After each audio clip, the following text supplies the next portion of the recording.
warahmatullahi wabarakatuh. Waalaikumsalam. Alhamdulillah wassalatu wassalamu ala sayyidina Rasulillah Muhammad bin Abdullah al-ghaim bihuquqillah ma dhaqat hillati illa farjallahu ba'd. Alhamdulillah, kita bersyukur kepada Allah Rabbul Alamin.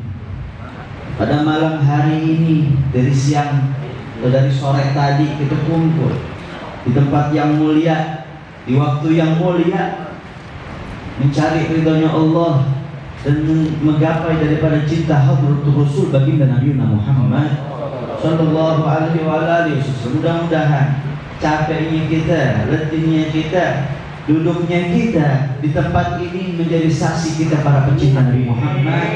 Mudah-mudahan wajah kita yang banyak dosa Allah Ta'ala izinkan dapat memandang wajah Rasulullah. Mudah-mudahan telinga kita kelak nanti dapat mendengar panggilan Rasulullah. Mudah-mudahan tangan kita bisa cium tangan Rasulullah sallallahu alaihi wasallam. Amin ya rabbal alamin. Sama-sama kita hormati guru kita bersama Ustaz Zainal Mahbub Al-Ustaz Ahmad Syekh. Kita doakan beliau panjang umur, sehat afiat, Allah berikan ilmunya manfaat barokah buat kita semua.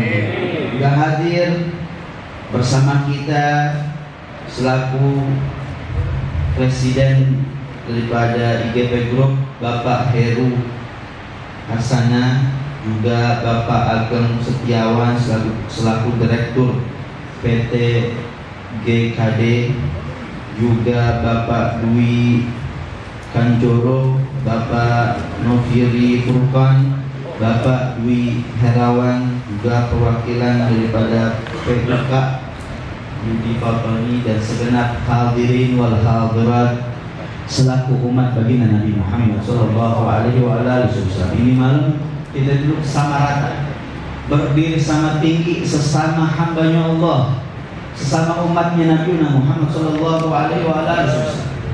Ini Maulidan, padahal udah masuk daripada bulan Rajab.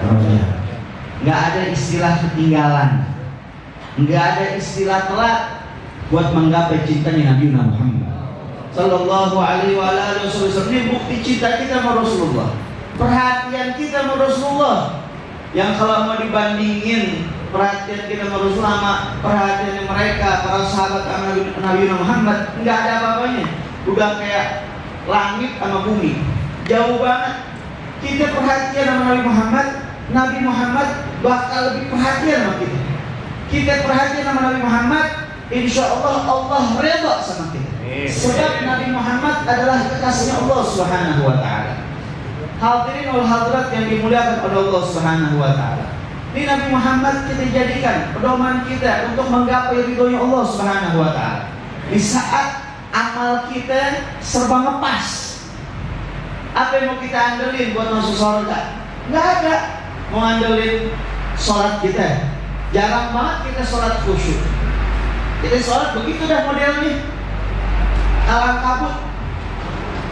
Puasa kita Ramadan doang, yang sunnah masih gak istiqomah.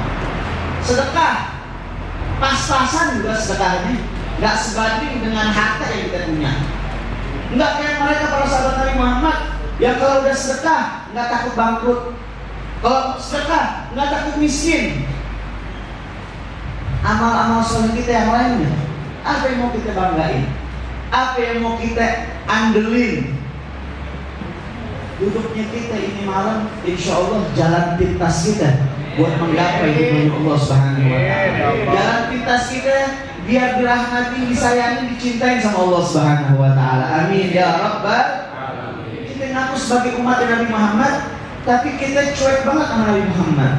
Kita lupa terkadang untuk menghidupkan sunnah Nabi Muhammad. Tadi masuk ke masjid aja mungkin kita nggak ngeh masuknya pakai kaki apa. Padahal kalau kita ngaku sebagai umatnya Nabi Muhammad, bertahun-tahun jadi seorang muslim muslimah, jangan cuek-cuek banget dong sama Rasulullah sallallahu alaihi wasallam. Sebab Rasulullah satu-satunya manusia yang benar-benar paling perhatian sama kita, yang mikirin keselamatan kita, kesejahteraan kita dunia sampai dengan akhirat. Shallallahu alaihi Muhammad. Sayyidina Abdurrahman bin Sakhar, timbang masuk masjid atau keluar masjid, suatu hari langkahan kakinya nggak hidupin sunnah, sampai pingsan-pingsan ketakutan. Suatu hari Abu Hurairah masuk masjid, dia pakai kaki kanan, keluarnya dia pakai kaki kanan juga. Kelupaan, seharusnya sunnah keluar masjid pakai kaki kiri.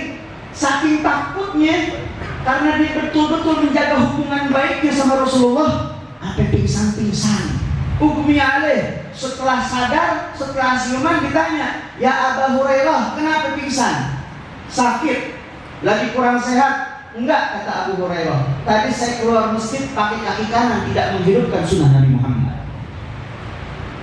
Kita bukan lagi nggak ngerjain sunnah, lagi bohongin orang, lagi jadi tukang tipu, lagi jadi rentenir, lagi maksiat, masih sempat-sempatnya terbahak-bahak, kadang-kadang ngerasa dirinya yang paling benar.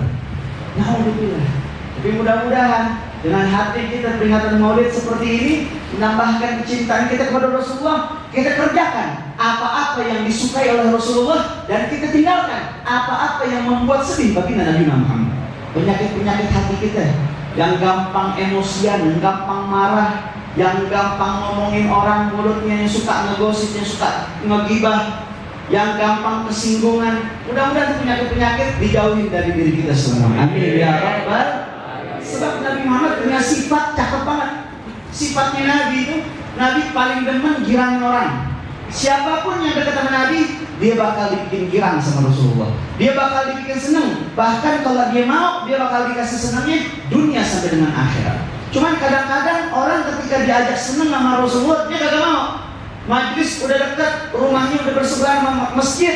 Ketika diajak sama saudaranya buat datang ke tempat tersebut, ke tempat mulia tersebut, dia nggak mau. Seakan-akan tuh orang kayak begitu, udah pintu rahmat Allah ada di depannya, tuh pintu ditutup, dikunci, kuncinya dibuang, bodo amat. Kadang-kadang suka marah-marah sendirian ketika diajak majlis-majlis kayak begini.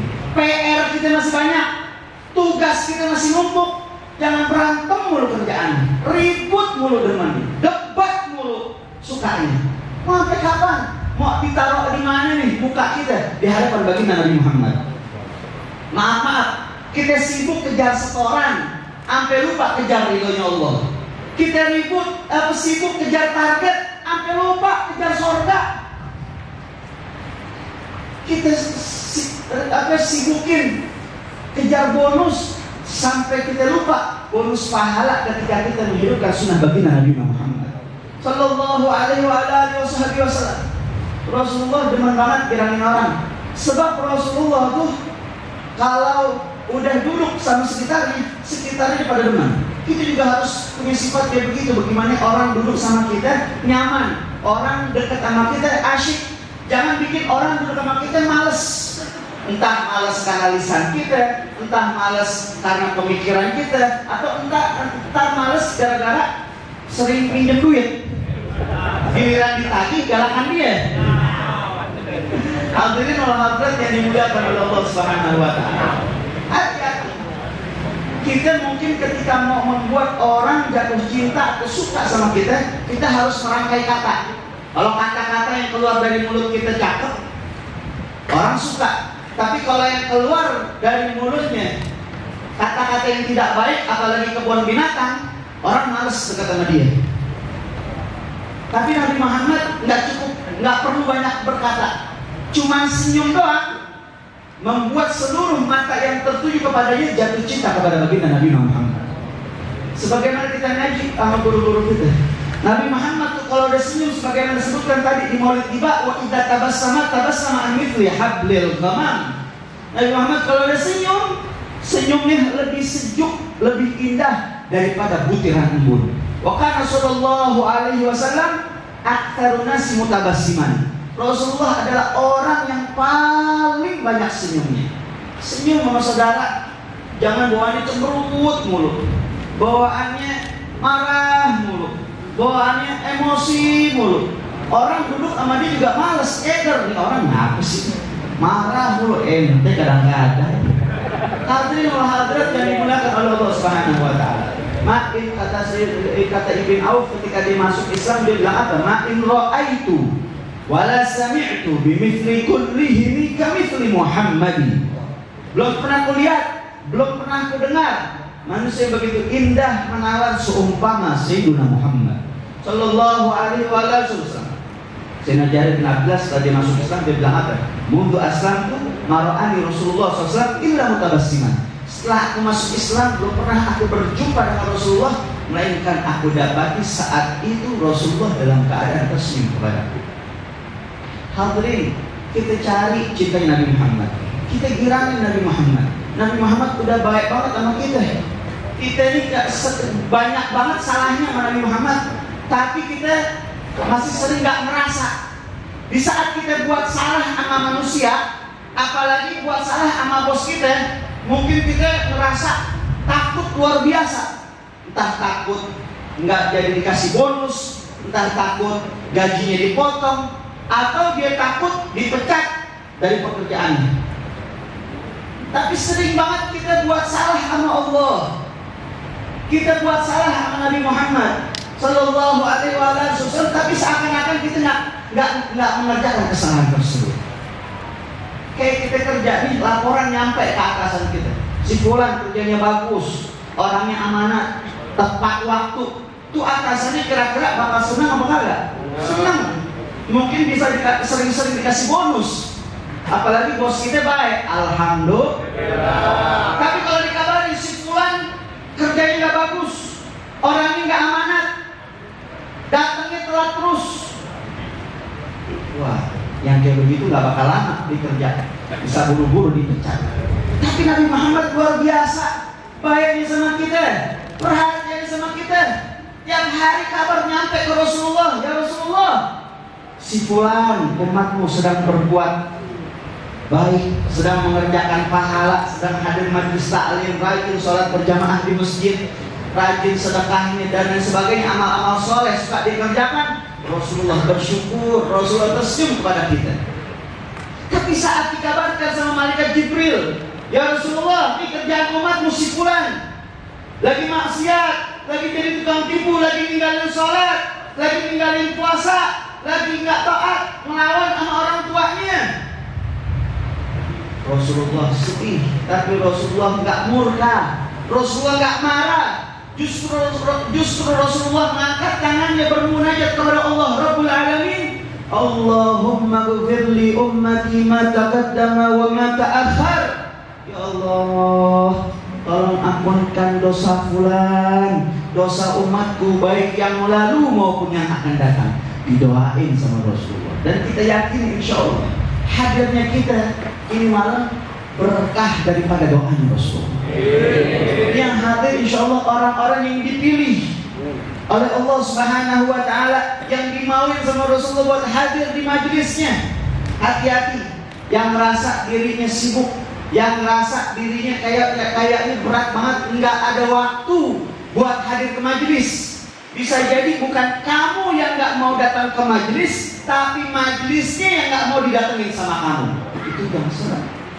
Jaga hubungan baik kita sama Allah, jaga hubungan baik kita sama Rasulullah Sallallahu Alaihi Wasallam. Ini majelis salah satu yang dicintai oleh Rasulullah. Alhamdulillah kita punya guru istiqomah ngajarin kita, sabar ngedidik kita. Saban hari Jumat tidak datang kemari, ada majelis. Di majelis Jumat sore luar biasa waktunya. Pertama kemuliaan antara waktu asar sama maghrib, plus kemuliaan daripada hari Jumat, plus daripada tuh waktu Jumat sore, waktunya Sayyidah Fatimah bintu Rasulullah Sallallahu Alaihi Wasallam bermunajat dan berdoa kepada Allah Subhanahu Wa Taala. Itu Sayyidah Fatimah dulu kalau udah Jumat sore dia nggak kemana-mana, dia banyak berdoa, banyak bermunajat kepada Allah Subhanahu Wa Taala. Alhamdulillah, bersyukur kepada Allah Rabbul Alamin, majelis kita setiap hari Jumat sore. Mudah-mudahan bertambah keimanan dan takwa kita kepada Allah Subhanahu Wa Taala. Kalau mau dibandingin sama mereka para sahabat, nggak ada apa-apa. Kita ngaku cinta sama Rasulullah, tapi kita cuek sama Rasulullah, cuek sama sunnah-sunnahnya, nggak kenal sama sahabat-sahabat Rasulullah, nggak kenal siapa Sayyidina Abu Bakar, nggak kenal siapa Sayyidina Umar, nggak kenal siapa Sayyidina Uthman, nggak kenal siapa Sayyidina Ali, nggak kenal siapa Ashraf Mubashirin bil Jannah. Orang-orang pilihan, orang-orang mulia yang namanya terkenal di muka bumi juga terkenal di penduduk langit. Satu saja saya sebutkan, Sayyidina Ja'far bin Abi Thalib. Siapa beliau?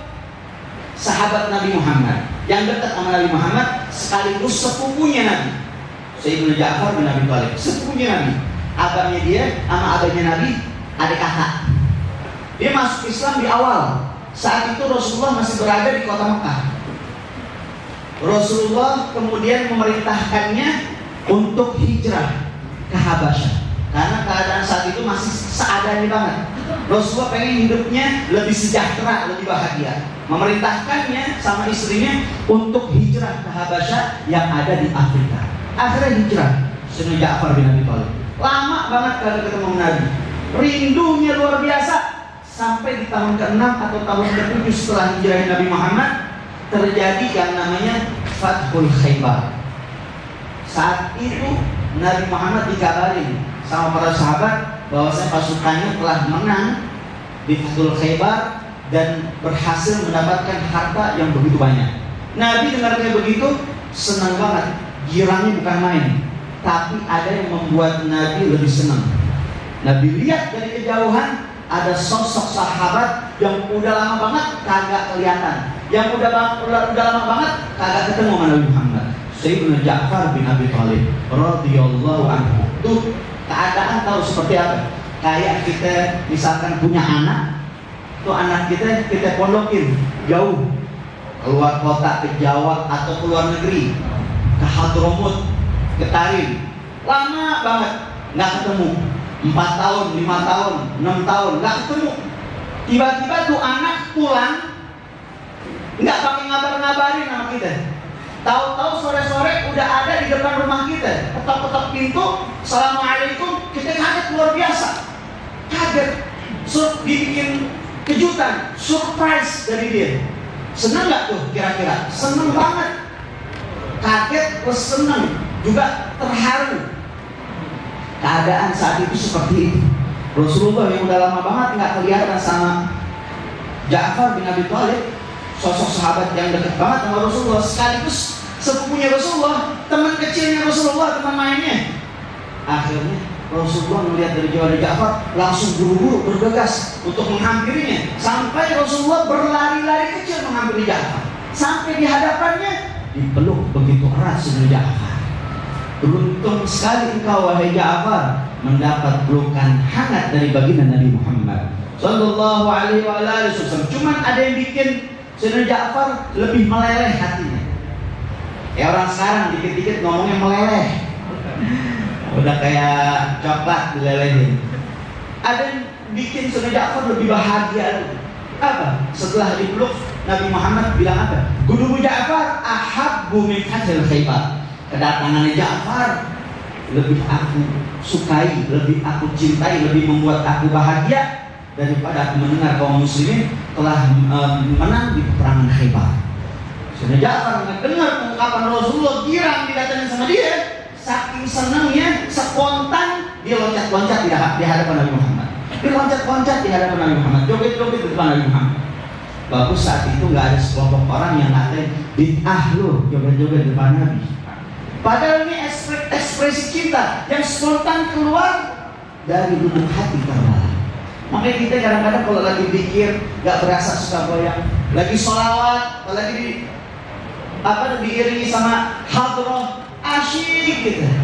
Ya Nabi salam alaika, ya Rasul salam alaika, ya Habib salam alaika, salawatullah alaika. Asyik kita dengar, kadang-kadang gak berasa badan goyang, gak dibuat-buat, emang udah dari dalam lubuk hati. Anak kecil yang dia datang ke hadapan kita, terus kita gerangin, kita kasih coklat, kita kasih mainan, kita kasih permen, girang dia loncat-loncatan. Wah, ada ekspresi cinta seseorang nggak bisa dikait-kaitan dengan dalil selagi tidak keluar dari syariat Nabi Muhammad Sallallahu Alaihi Wasallam. Lama banget kan tuh nggak ketemu, sekalinya ketemu, panggilan perang selanjutnya yang namanya perang Mu'tah. Saat itu Nabi mengutus 3 panglima untuk memimpin jalan perang. Nabi suruh yang pertama Sayyidina Zaid bin Harithah. Kemudian Nabi pesenin kalau ada apa-apa sama Zaid, bendera kepemimpinan, benderanya diambil alih oleh Ja'far. Kalau ada apa-apa sama Ja'far, kepemimpinan diambil alih oleh Abdullah bin Rawaha. Kalau ada apa-apa sama Abdullah bin Rawaha, kaum muslimin yang saat itu menentukan siapa yang jadi pemimpin. Ini kode dari Rasulullah. Seharusnya kalau menunjuk pemimpin cukup 1, tapi ini 3. Udah gitu waktunya bergantian. Ini kode dari Rasulullah bahwasanya 3-3-nya bakal mati. 3-3-nya bakal tumbang menjadi syuhada. Tapi mereka para sahabat kagak cengeng, nurut apa kata Nabi Muhammad. Kita ini yang sering banget kagak nurut sama Nabi Muhammad. Kita ini masih sering nawar-nawar sama Nabi Muhammad. Padahal Nabi Muhammad mau nyelamatin kita, mau ngajak kita ke dalam surga ini. Sallallahu alaihi Muhammad. Singkat cerita, akhirnya perang Mu'tah berkecamuk. Saya nggak cerita tentang Mu'tahnya, saya lebih fokus kepada Sayyidina Ja'far bin Abi Thalib. Saat itu kepemimpinan pertama dipegang oleh Sayyidina Zaid bin Harithah. Zaid bin Harithah itu dulunya budak, tapi sama sekali nggak diperlakukan seperti budak. Sayyidina Zaid bin Harithah itu dulunya budak hadiah dari pamannya Sayyidah Khadijah yang bernama Hakam. Saat Sayyidah Khadijah nikah sama Rasulullah, dihadiahin Zaid bin Harithah. Tapi nggak diperlakukan seperti budak, udah jadi kayak anak angkatnya Nabi Muhammad Sallallahu Alaihi Wasallam. Ini orang-orang yang dekat sama Nabi sudah jadi pemimpin saat ini. Zaid bin Harithah jadi pemimpin pertama. Karena udah dikabarin sebelumnya kalau ada apa-apa sama Zaid, yang kedua adalah Ja'far. Akhirnya kemanapun Zaid pergi, pasti di sampingnya ada Ja'far bin Abi Thalib. Betul saja, tak lama kemudian Zaid bin Harithah mati, tumbang menjadi syuhada. Itu bendera belum jatuh ke tanah, udah diambil begitu cepatnya dengan tangan kanannya Ja'far bin Abi Thalib. Pedang dipindahin ke tangan kiri. Kenapa wahai Ja'far? Kau taruh pedang di tangan kirimu, sedangkan bendera di tangan kananmu. Karena ini bendera adalah amanat dari Nabi Muhammad Sallallahu Alaihi Wasallam. Mereka para sahabat ngikutin Nabi Muhammad, orang-orang yang paling ngejaga amanat. Kita harus bisa menjaga amanat yang ditumpukan kepada kita. Apapun profesi kita, apapun pekerjaan kita, jaga amanat. Kalau kita bisa menjaga amanat, orang bakal senang sama kita, orang bakal suka sama kita. Tapi kalau kita khianat, Allah nggak ridho sama kita, orang-orang juga pada kagak suka sama kita. Itu mereka para sahabat, orang-orang yang paling bisa banget menjaga amanat dari Nabi Muhammad Sallallahu Alaihi Wasallam. Akhirnya dilanjutkan kepemimpinan sama Ja'far bin Abi Thalib, sampai akhirnya musuh berhasil menebas tangan kanannya Ja'far yang membuat dia menjadi buntung sebelah. Kemudian itu pedang dibuang, buru-buru diambil bendera dengan tangan kiri.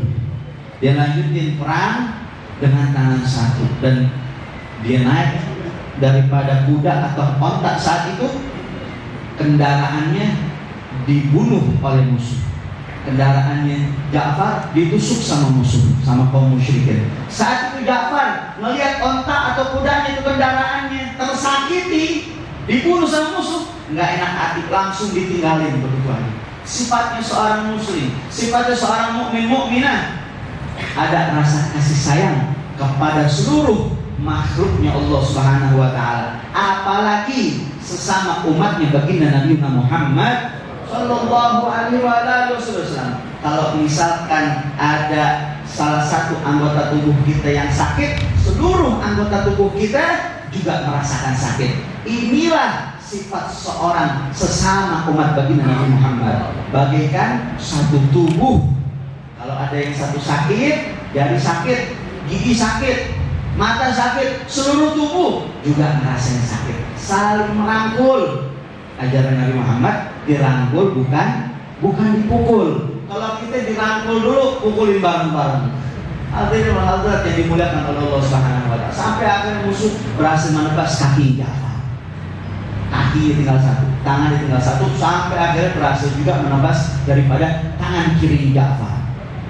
Tapi dia tetap gigih semangat, berusaha jangan sampai itu bendera jatuh ke tanah, dihimpit dengan kulit yang sisa di dekat ketiaknya, sampai akhirnya musuh menusuknya dan dia tumbang menjadi syuhada. Saat itu Rasulullah tak ikut perang secara zahir, tapi Rasulullah mengikuti jalannya perang secara ruhani, secara batin.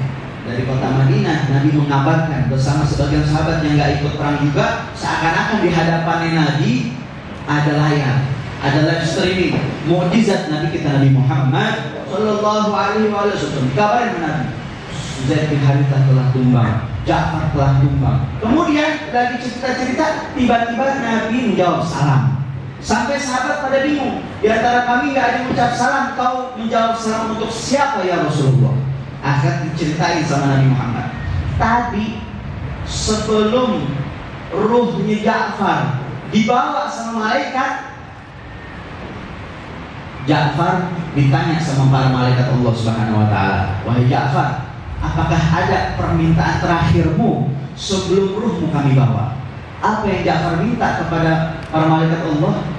Ja'far minta sebelum ruhnya dibawa sama mereka agar dimampirin, dilewatin ke kota Madinah untuk mengucapkan salam terakhirnya kepada paduka mulia Sayyidina Muhammad Sallallahu Alaihi Wasallam. Maka dikabulkan oleh Allah Jalla Jalaluh.